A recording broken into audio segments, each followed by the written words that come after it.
Jesus Cristo, Senhor nosso, narrado por Mateus.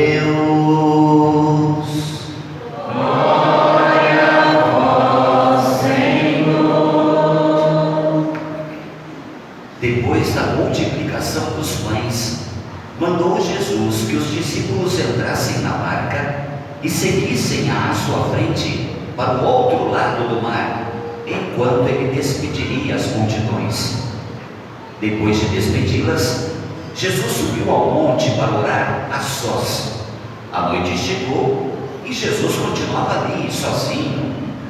A barca, todavia, já longe da terra, era agitada pelas ondas, pois o vento era contrário. Pelas 3 horas da manhã, Jesus veio até os discípulos andando sobre o mar. Quando os discípulos o avistaram andando sobre o mar, ficaram apavorados e então disseram: é um fantasma! Gritaram de medo. Jesus, no entanto, logo lhes disse: coragem, sou eu, não tenhais medo. Então Pedro lhe disse: Senhor, se és tu, manda-me ir ao teu encontro caminhando sobre a água. E Jesus respondeu: vem.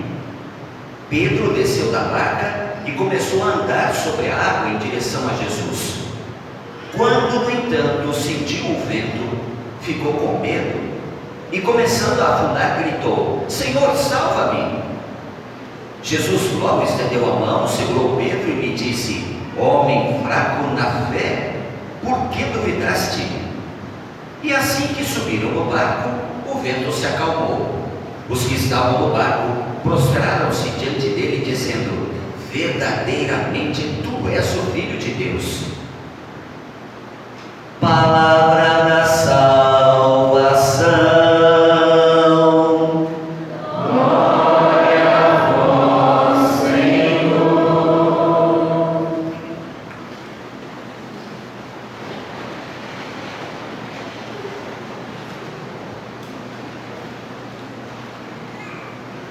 Que passagem sem dúvida instigante esta, e que nos provoca, como não? Antes, porém, de pensar no Evangelho e falar um pouco dele, olhemos já para o Antigo Testamento para o que acontece com Elias. Elias está fugindo de Jezabel, que quer matá-lo, e na fuga encontra o Monte Horebe, mesmo monte em que estiveram Moisés, lembram-se todos. E para o seu cume subir a Moisés depois do pecado cometido pelo povo. Elias encontra abrigo ali, numa fissura, numa como caverna, e ali ele se esconde. E à semelhança do que também se dera com Moisés, Elias tem lá uma visão de Deus. Deus a ele se manifesta. Também como Moisés, Elias cobre o seu rosto, quando então pressente Deus e o intui presente na brisa suave. Que brisa é essa? Recebera Elias como aviso: quando o Senhor chegar e passar, tu haverás de sair para a sua presença. Elias, que estava refugiado naquela caverna, escuta um vento impetuoso, um vento que destruía as montanhas, que desfazia os rochedos. Deus, no entanto, nesse vento forte não estava. Elias não saiu da caverna. Um terremoto se fez, e de novo Deus ali não estava. Então veio fogo.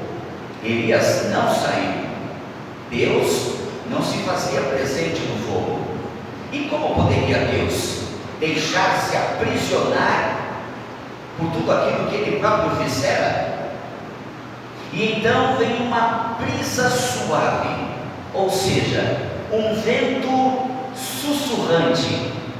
E é bem ali, na suavidade deste vento e desta brisa, que Elias intui a presença de Deus, e então sai à presença sua. Não poderia mesmo estar naquele vento, afinal, o vento que destruía e desfazia montanhas e rochedos não pode exprimir aquilo que Deus é, afinal, Ele não destrói, Deus não arrasa, não quebra nada, ao contrário, Ele cria, sustenta, aprimora, aperfeiçoa, conserta. Elias, sabendo disto, pressente Deus naquela brisa que se fizera suave. Só por aí já percebemos nós que o próprio Deus do silêncio gosta, silêncio pelo qual também opta Jesus. Jesus está ali despedindo as multidões, tão logo ocorre a multiplicação dos pães. Despedindo as multidões, ele pede aos seus que se afastem, subindo na barca, e ele, Jesus, vai rezar a sós ao Pai, vai para um lugar ermo, afasta-se. A noite chega, ainda é madrugada, e Jesus continua sozinho, rezando ao Pai. Se não é deveras importante notar a predileção de Jesus pelo silêncio, e esta deve ser também uma nossa predileção. O barulho não faz bem, assim como o bem não faz barulho. No silêncio ouvimos a Deus, melhor o escutamos, compreendemos ali os seus desígnios, e ainda que não compreendamos da sua totalidade, o silêncio nos faz serenos e confiantes, e nele percebemos a mão de Deus, que estendida para nós representa-nos segurança, e nós confiantes, claro, tomamos esta mão e seguimos para onde o Pai nos quer levar. Jesus então reza e na madrugada vai ao encontro dos seus apóstolos, que estão na barca, lembremos-nos. Um vento muito forte se fazia, ameaçando a todos da embarcação, porque as grandes vagas que se formaram agitavam a barca. Quando vêem Jesus na margem, logo dizem os apóstolos: é um fantasma. Começando Jesus a caminhar na direção deles sobre as águas. Jesus então diz com voz forte: coragem, sou eu, não tenhais medo. Segue Jesus na direção dos apóstolos. Por que não o reconheceram? Por que estavam com medo? O vento forte os amedrontava. O vento forte impediu-os de reconhecer a Jesus. Afinal, agitados juntamente com a barca, não conseguiam ver direito. E porque não viam direito, pensaram tratar-se de um fantasma. Jesus agora caminha na direção deles, eles se apavoram.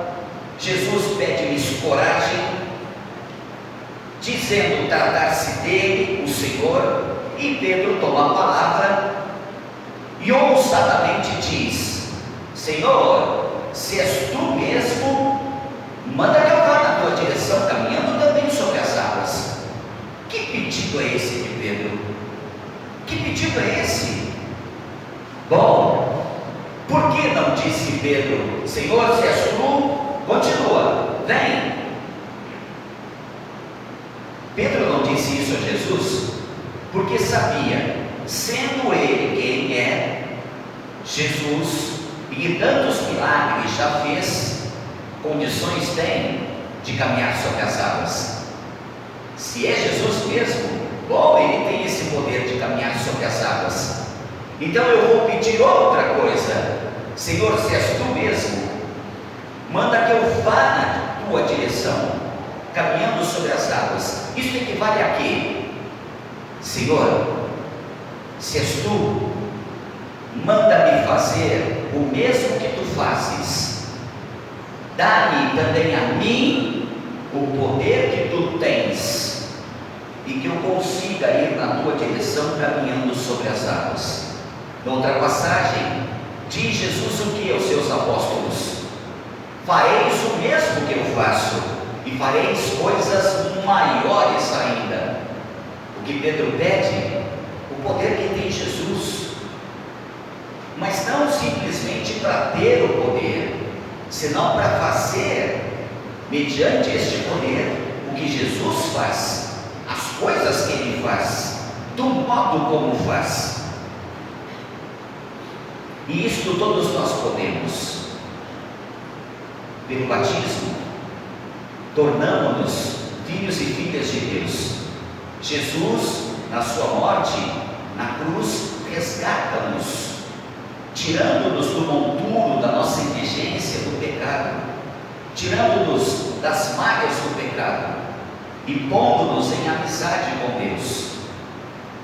Este Jesus dá-nos este poder ao nos chamar para anunciar o Evangelho, poder de fazer o que Ele faz, fazer o que Jesus faz. Tanto é verdade que diz a Pedro: vem. E não é que Pedro sai da barca e não afunda, de pronto ele começa a caminhar sobre as águas. Padre, mas isso não deu muito certo, né? Ele afundou, não sem antes caminhar um pouco sobre as águas. É este pouco que Jesus quer também caminhemos? Não. Tanto que diz a Pedro: tu és fraco na tua fé, tens uma fé incipiente. Ei, é como se dissesse: continua caminhando, assim como estavas há pouco. Por que Pedro afundar? Bom, Padre, porque ele sentiu aquele vento todo, mas aquele vento já estava, já se fazia ventania quando Jesus apareceu na margem, ou não? Depois retomem em casa o texto sagrado e verão: a barca era agitada, os discípulos estavam ali com medo. Então Jesus lhes apareceu.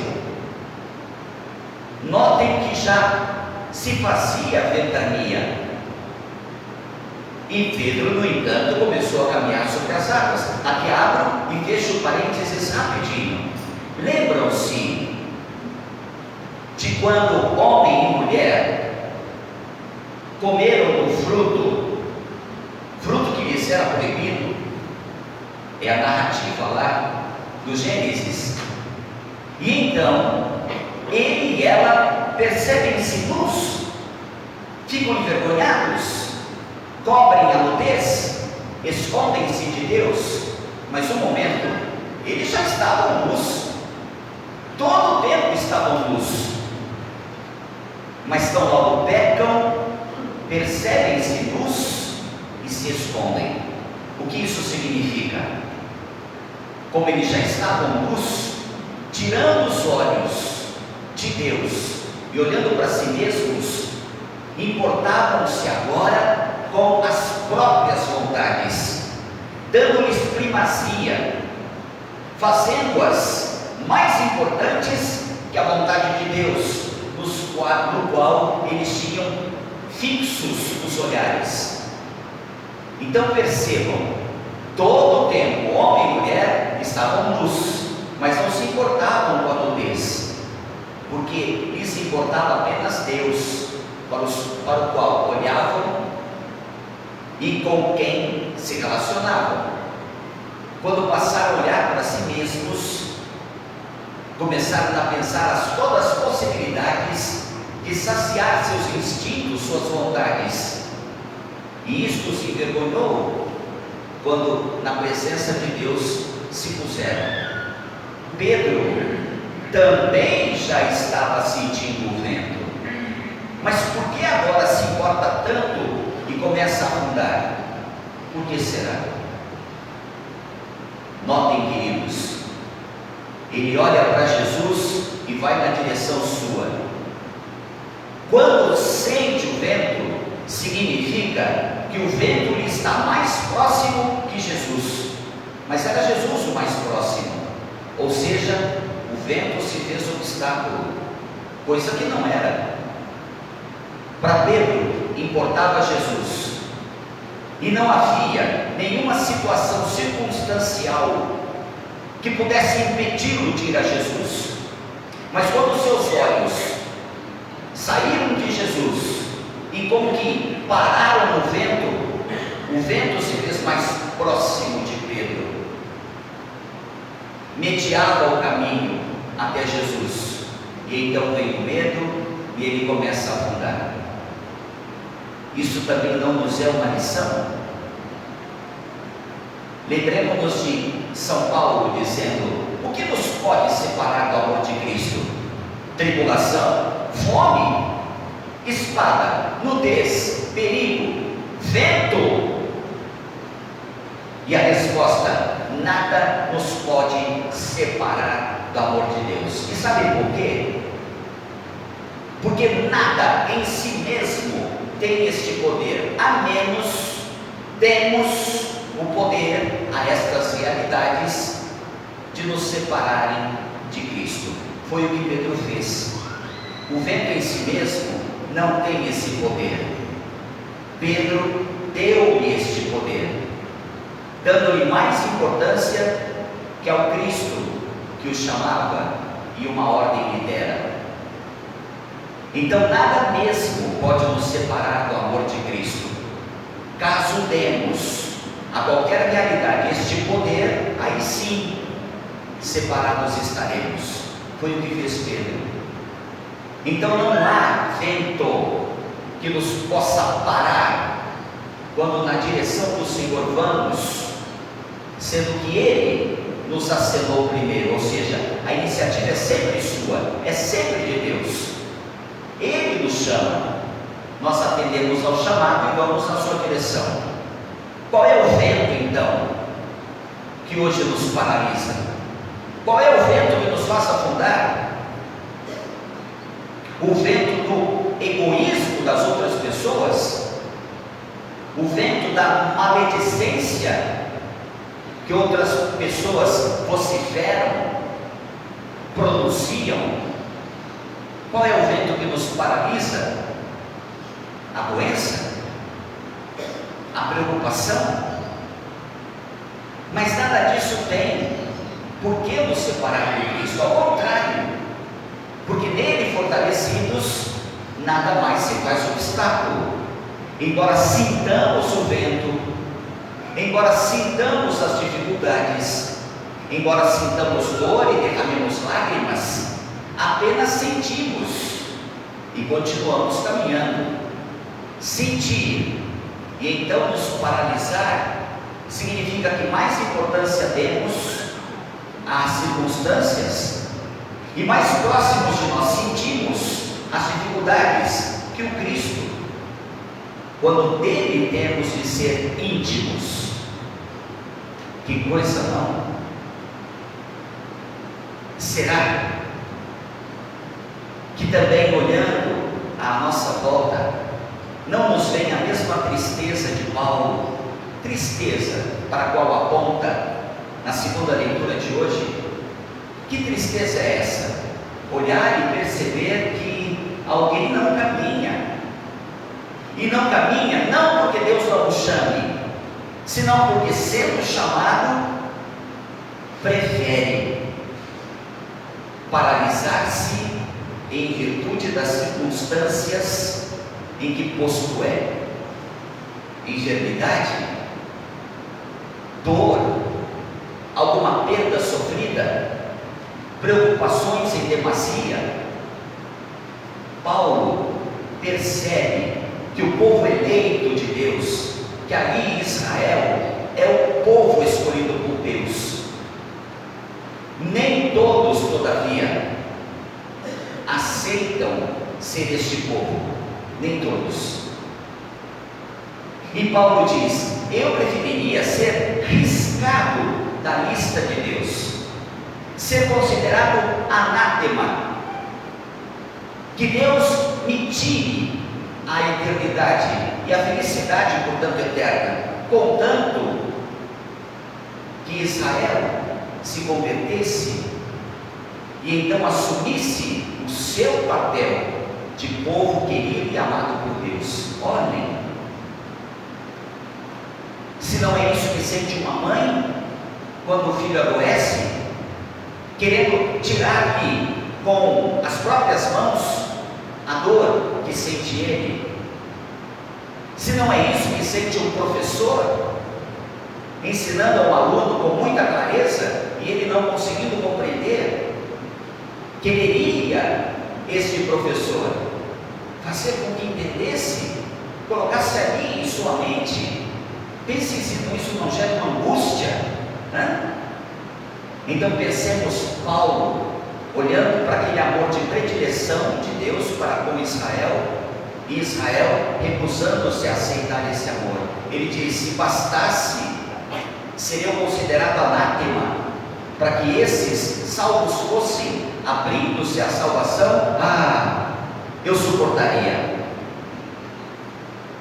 Se não temos nós de sentir o mesmo, de ter compaixão, de sair em socorro, sair ao encontro de quem sofre, porque não queremos seja privado do amor de Deus, distante fique quando Deus acena.